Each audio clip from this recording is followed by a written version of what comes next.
Hello everyone, welcome to Core Concepts. Today we will discuss about cell theory. Last video में हमने discovery of cell के बारे में पढ़ा, जिसमें हमने ये देखा कि रॉबर्ट हुक पहले साइंटिस्ट थे जिन्होंने सेल को डिस्कवर किया। एक्चुअली उन्होंने डेड सेल्स को डिस्कवर किया था। आज हम सेल थ्योरी को पढ़ेंगे, जिसमें हम ये देखेंगे कि एम शेरिडन और टी श्वान ने मिलकर सेल थ्योरी को प्रपोज़ किया। बहुत से साइंटिस्ट ने अपने अपनी थ्योरीज दी सेल के रिगार्डिंग, लेकिन जो मेन थ्योरी थी वो एम शेरिडन एंड टी श्वान ने दी, जिसमें इन्होंने कहा एम शेरिडन एंड टी श्वान proposed cell theory which states that all organisms are composed of one or more cells, that is cell is the basic structural and functional unit of living beings. Next, all cells arise from pre-existing cells. 1838 and 1839 में M Sheridan and T श्वान दो botanist थे जिन्होंने cell theory को proposed किया, जिसमें इन्होंने दो बातें कही। पहली कि ऑल ऑर्गेनिज्म, जितने भी सारे ऑर्गेनिजम्स हैं, जितनी भी सारी लिविंग स्पीशी धरती पे पाई जाती हैं, वो सभी के सभी सेल से मिलके बने होते हैं, चाहे वो सिंगल सेल से मिलके बने हों या एक से ज़्यादा सेल से मिलके बने हों। उन लिविंग बींग्स के अंदर चाहे एक तरह के सेल पाए जाते हों या एक से ज़्यादा टाइप्स ऑफ सेल्स पाए जाते हों, लेकिन सभी के सभी ऑर्गेनिजम्स जो हैं वो सेल से ही मिलके बने हैं, ऐसा इन्होंने कहा। That is why cell is the basic structural and functional unit of living beings. इसलिए सेल को बेसिक स्ट्रक्चरल और फंक्शनल यूनिट कहा जाता है किसी भी लिविंग ऑर्गेनिज्म का। दूसरा कि जितने भी सेल्स हैं वो सारे के सारे पिछले सेल से ही मिलके बने होते हैं।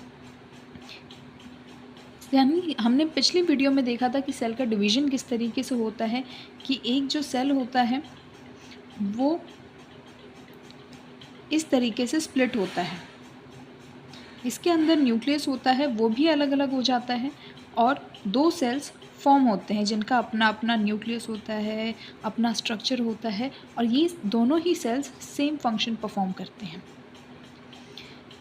ये तो थी एम शेरिडन एंड टी श्वान की सेल थ्योरी। आगे चल के बहुत सी डिस्कवरीज हुई, अलग अलग साइंटिस्ट ने अलग अलग सेल थ्योरी दी, सभी ने अपनी अलग अलग थ्योरीज दी सेल के रिगार्डिंग। तो सेल थ्योरी में बहुत सी मॉडिफिकेशंस हुई।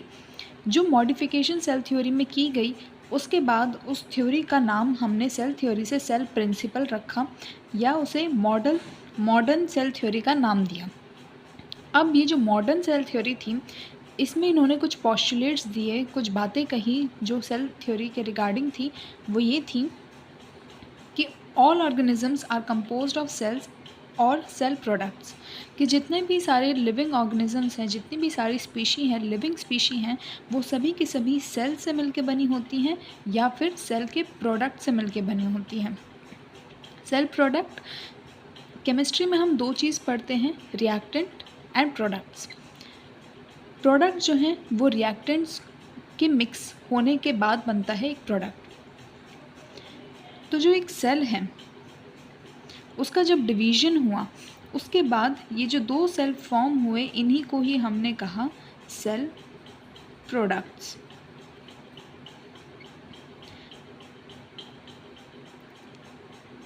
तो लिविंग ऑर्गेनिजम्स जो हैं वो सेल या सेल प्रोडक्ट से मिलके बने हैं। All cells arise from pre existing cells due to cell division. अब हमने ये कहा था कि नया सेल कोई फॉर्म नहीं हुआ है, जितने भी सेल्स हैं वो अपने पिछले सेल से ही मिलके बने हैं। ये ऐसा हमने क्यों कहा है? लास्ट वीडियो में हमने सेल डिवीजन को डिस्कस किया था, जिसमें एक सेल इस तरीके से स्प्लिट होता है। इसी को ही हम सेल डिवीजन कहते हैं, जिससे नया सेल बन रहा है। All cells are basically similar in chemical composition and metabolic processes. सभी के सभी जो सेल्स होते हैं उनका जो केमिकल कॉम्पोजिशन होता है, जो अकरेंस है, जो शेप है, साइज़ है सेल का, वो सभी सेम होता है। सभी सेल्स के लिए सेम कॉम्पोजिशन होता है, और सभी के सभी सेम मेटाबॉलिक प्रोसेसेस, यानी बॉडी में जितने भी फंक्शंस होते हैं, जो बेसिक फंक्शंस जो सेल परफॉर्म करता है, जैसे रिप्रोडक्शन, ग्रोथ, न्यूट्रिशन, ये सारे के सारे फंक्शन सेल परफॉर्म करता है। तो ये सभी सेल के लिए सेम होते हैं। ऐसा नहीं है कि कोई सेल कोई फंक्शन परफॉर्म कर रहा है और कोई सेल कोई फंक्शन परफॉर्म कर रहा है। सारे सेल्स सेम ही दिखते हैं केमिकली और सेम ही फंक्शन परफॉर्म करते हैं। Next, the function of an organism as a whole is a result of the activities and interactions of the constituent cells. जो ऑर्गेनिज्म के जितने भी फंक्शंस होते हैं, जो बेसिक फंक्शंस होते हैं, वो सेल के द्वारा ही परफॉर्म किए जाते हैं। A cell is a mass of protoplasm containing a nucleus and bounded by a cell membrane and in many cases cell wall also. Last video में हमने बहुत सी डिस्कवरीज देखी थी जिसमें हमने एक प्रोटोप्लाज्म का भी नाम पढ़ा था। प्रोटोप्लाज्म में एक हाईली डेंस फ्लूइड सब्सटेंस था जो सेल के अंदर पाया जाता है। जैसे मान लो ये एक सेल है, इसके अंदर कुछ फ्लूइड सब्सटेंस पाया गया जिसको हमने कहा प्रोटोप्लाज्म। अब हम ये भी जानते हैं कि सेल के अंदर न्यूक्लियस भी पाया जाता है। लास्ट वीडियो में हमने इसके बारे में भी डिस्कस किया था। ये जो न्यूक्लियस होता है ये सेल के अंदर की एक स्फेरिकल बॉडी होती है जिसे हमने न्यूक्लियस कहा था।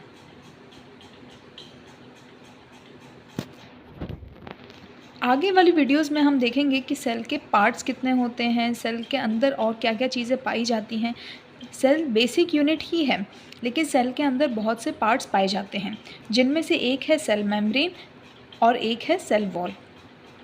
तो हम इस पॉइंट में ये कह रहे हैं कि सेल के अंदर प्रोटोप्लाज्म पाया जाता है और इस प्रोटोप्लाज्म में न्यूक्लियस प्रेजेंट होता है और ये जो न्यूक्लियस है ये सेल मेम्ब्रेन या सेल वॉल के द्वारा बाउंड किया गया होता है। मतलब इसकी जो बाउंड्रीज़ है, सेल की जो बाउंड्रीज़ है उसको हमने सेल मेम्ब्रेन कहा है और कुछ केसेस में सेल वॉल भी प्रेजेंट होती है सेल के अंदर। ये 5 पोस्टुलेट्स थे जो फर्दर मॉडर्न सेल थ्योरी में पाए गए। Note, in 1940 knoll and Ruska discovered electron microscope. जैसे जैसे डिस्कवरीज हुई, पहले हमने देखा कि रॉबर्ट हुक ने अपना सेल्फ डिज़ाइन माइक्रोस्कोप को यूज़ किया। पहले सिंपल माइक्रोस्कोप का यूज़ हुआ था जब सेल की डिस्कवरी हुई, लेकिन जैसे जैसे मॉडिफिकेशंस हुए, डिस्कवरी आगे बढ़ी, उसी तरीके से नॉल एंड रुस्का 2 साइंटिस्ट हुए जिन्होंने इलेक्ट्रॉन माइक्रोस्कोप को डिस्कवर किया। ये जो माइक्रोस्कोप था ये बहुत ही एडवांस टेक्नोलॉजी का था। सिंपल माइक्रोस्कोप के मुकाबले इसमें बहुत ज़्यादा अच्छे फीचर्स थे। With the discovery of this electron microscope, it was possible to observe and understand the complex structure of the cell and its various organelles. इस इलेक्ट्रॉन माइक्रोस्कोप के अंडर में हम बहुत सी माइन्यूट चीज़ों को ऑब्ज़र्व कर पा रहे थे। सेल के अंदर जितने भी कॉम्प्लेक्स स्ट्रक्चर थे या सेल के अंदर जितने भी पार्ट्स थे, सेल के अंदर हम आगे पढ़ेंगे, सेल के अंदर काफ़ी ऑर्गेनल्स जिन्हें हम सेल ऑर्गेनल्स कहते हैं वो पाए जाते हैं। तो वो सब हमने इलेक्ट्रॉन माइक्रोस्कोप के अंडर एग्ज़ामिन किए। तो आज के लिए बस इतना ही। आगे वीडियोज़ में हम प्रोकैरियोट्स, यूकैरियोट्स के बारे में डिस्कस करेंगे और सेल को और भी अच्छे से डिटेल में पढ़ेंगे। अगर आज का वीडियो आपको अच्छा लगा हो तो इसे लाइक करें, शेयर करें, चैनल पे नए हैं तो सब्सक्राइब करें एंड बेल आइकन को प्रेस करें। Thank you.